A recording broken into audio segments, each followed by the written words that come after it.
Pada malam hari ini kita akan membahas salah satu topik yang mungkin saja banyak orang bertanya-tanya karena di beberapa video di YouTube ada pembahasan-pembahasan yang memang menyinggung tentang Bunda Maria dan juga tentang purgatorium. Pada kesempatan malam hari ini kita akan membahas tentang Bunda Maria ini atau seringkali disebut sebagai Mariologi. Kita akan membahasnya dan kita akan mencari tahu apakah Mariologi ini adalah salah satu yang dipermasalahkan pada tahun 1517 atau sama sekali tidak ada yang dipermasalahkan tentang Mariologi dan purgatorium. Maka dari itu, kita akan melihat nanti Bapak Ibu Saudara-saudari tesis yang dibuat oleh Martin Luther pada abad ke-16 untuk kita ingin tahu apakah di dalam tesis itu ada suatu pendapat atau ada suatu yang disinggung terkait dengan Bunda Maria dan juga purgatorium. Mengapa kita ingin tahu seperti itu? Karena di beberapa video di YouTube saya tonton, ada beberapa orang tokoh agama yang mengatakan bahwa yang terjadi itu adalah Martin Luther juga menolak tentang purgatorium dan juga tentang Bunda Maria. Kita akan melihat apakah di dalam tesis yang dia buat, yang menurut saya itu bukan tesis, tapi lebih tepatnya adalah sebuah curhatan, ya.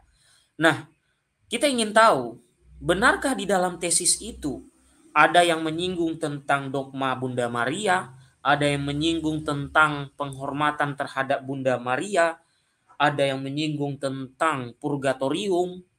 Jika tidak ada, maka pertanyaannya adalah mengapa saat ini banyak kelompok yang tanda petik itu sangat anti dengan Bunda Maria.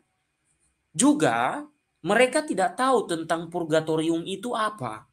Mereka hanya dengar-dengar, hanya lihat, hanya saksikan apa yang disampaikan oleh orang-orang tertentu yang belum tentu mereka mempelajari tentang hal itu. Nah, itu nanti yang akan kita saksikan pada live ini. Nah, nanti Bapak Ibu yang mau masuk juga silakan saja. Malam hari ini memang saya izinkan untuk ngobrol. Kemudian nanti saya akan tampilkan datanya, ya. Saya akan tampilkan datanya kepada Bapak Ibu tentang apa yang kita bahas pada malam hari ini.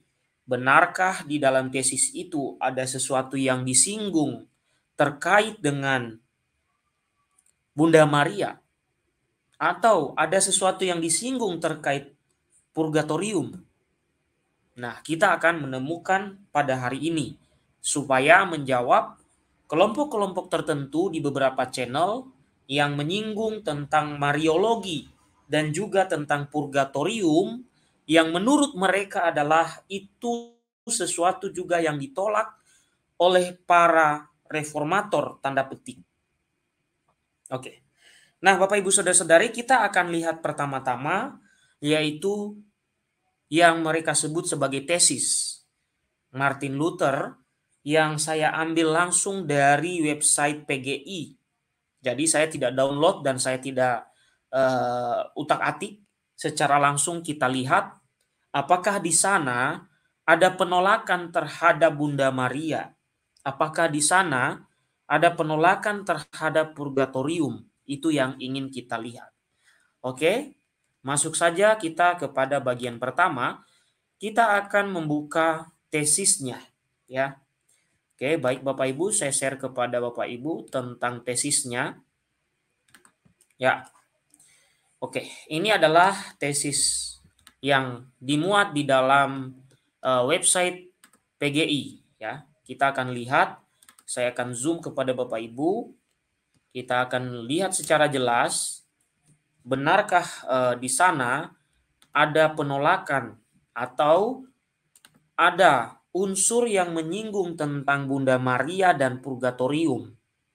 Dalam arti ini ada penolakan begitu kira-kira, ada argumentasi yang menolak, ada ucapan yang menolak dan lain sebagainya. Kita akan lihat satu persatu ya. Berarti ada 95 bagian, kita akan melihatnya satu-satu. Nah, mengenai pembahasan tentang 95 tesis ini Bapak Ibu, di channel saya ini ada beberapa seri saya sudah bahas, maka tidak saya bahas nanti isinya ya. Tapi yang kita bahas adalah kita ingin buktikan benarkah seperti yang diajarkan oleh kelompok-kelompok saat ini itu ada penolakan terhadap Bunda Maria, ada penolakan terhadap purgatorium. Benarkah? Itu yang kita ingin cari tahu. Dan kemudian kita tunjukkan data-data yang dimiliki oleh yang mereka sebut sebagai reformator itu yang berbicara tentang Bunda Maria. Ya. Oke Bapak Ibu, kita lihat mulai dari yang pertama. Oke, ini ya 95 dalil Martin Luther. Martin Luther's 95 Thesis. Oke, ini logonya jelas. Saya tidak mengambil dokumen bohongan ya, supaya nanti tidak ada yang menuduh-nuduh ya. Oke, sekarang kita lihat. Oke, ini adalah bagian nomor pertama. Makanya saya katakan ini bukan tesis Bapak Ibu. Lebih tepatnya adalah ini adalah sebuah curhatan gitu ya. Oke, saya coba besarkan ya, besarkan. Nanti kita geser-geser. Ini bagian pertama dulu kita lihat ya Bapak Ibu, kita pelan-pelan saja. Oke, ini bahasa Latinnya yang lazim pada saat itu Bapak Ibu, bahasa Latin, oke. Kemudian ada bahasa Inggris lama yang belum ada interpretasi. Oke, ini adalah bisa dikatakan original text ya yang diterjemahkan ke dalam bahasa Inggris. Kemudian ada modern translation ya. Oke. Di situ juga kelihatan ada distorsi Bapak Ibu ya. Dari modern translation dan English itu ada ada upaya ya mengurangi yang seharusnya ditulis apa kemudian diganti ya. Yang seharusnya menyampaikan apa kemudian diganti. Di situ juga kita bisa melihat ada ketidakjujuran di situ ya. Kalau mau jujur ya memakai terjemahan lama itu ya, yang English itu, dan kalau perlu memakai bahasa Latin ya. Sekarang kita lihat terjemahan bahasa Indonesia ya, karena kita orang Indonesia, kita lihat saja apakah di bagian pertama ini menyinggung tentang Bunda Maria. Ternyata tidak. Oke. Ternyata tidak. Sekarang kita melihat bagian kedua. Nah, bagian kedua saya tidak menunjukkan lagi bahasa aslinya, bahasa Latinnya. Oke, bagian kedua, mari kita lihat. Oke, tidak menyinggung tentang Bunda Maria. Kemudian bagian ketiga, juga tidak menyinggung tentang Bunda Maria. Oke, itu bagian ketiga. Sekarang bagian keempat. Ternyata tidak menyinggung sama sekali tentang Bunda Maria. Oke, sekaligus bagian kelima kita lihat bagian kelima ya. Nah, ini bagian kelima, ini bahasa Latinnya. Ternyata tidak ada yang menyinggung tentang Bunda Maria. Sudah sampai 5 ya. Berarti 90 lagi ya. Oke. Di sini sama sekali tidak disebutkan tentang Bunda Maria. Yang keenam, kita lihat. Ternyata juga sama. Di situ tidak ada menyinggung tentang Bunda Maria. Oke ya. Tidak ada. Sama sekali tidak ada ya. Kemudian kita maju ke yang ketujuh. Oke, di sini sama sekali tidak ada menyinggung tentang Bunda Maria. Selanjutnya. Oke. Ke-8. 8, 9, 10. Kita coba lihat apakah di situ ada menyinggung Bunda Maria. Tidak ada juga. Oke, sampai 10 belum ada. Kemudian kita lihat lagi 11, 12, 13. Coba kita lihat adakah di situ Bunda Maria disinggung? Ternyata juga tidak ada. Oke. Nah, di bagian sini ada disebut api penyucian, tapi bukan penolakan. Bukan penolakan terhadap doktrin api penyucian. Ya. Di situ tidak ada penolakan terhadap doktrin api penyucian.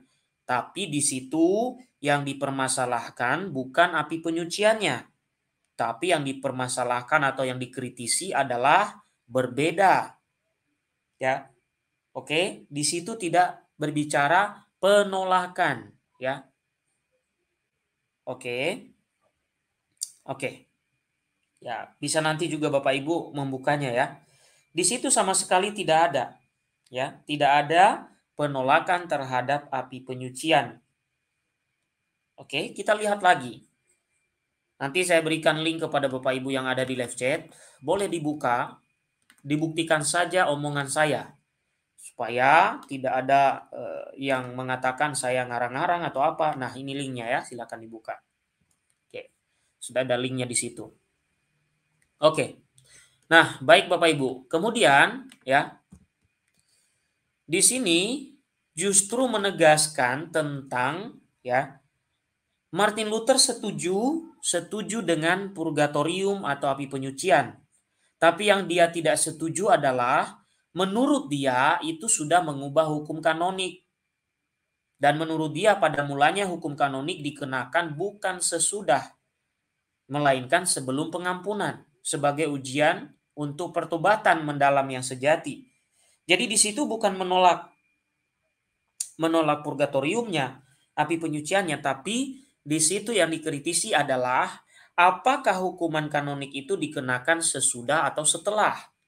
Itu yang dipermasalahkan, bukan doktrinnya yang dipermasalahkan.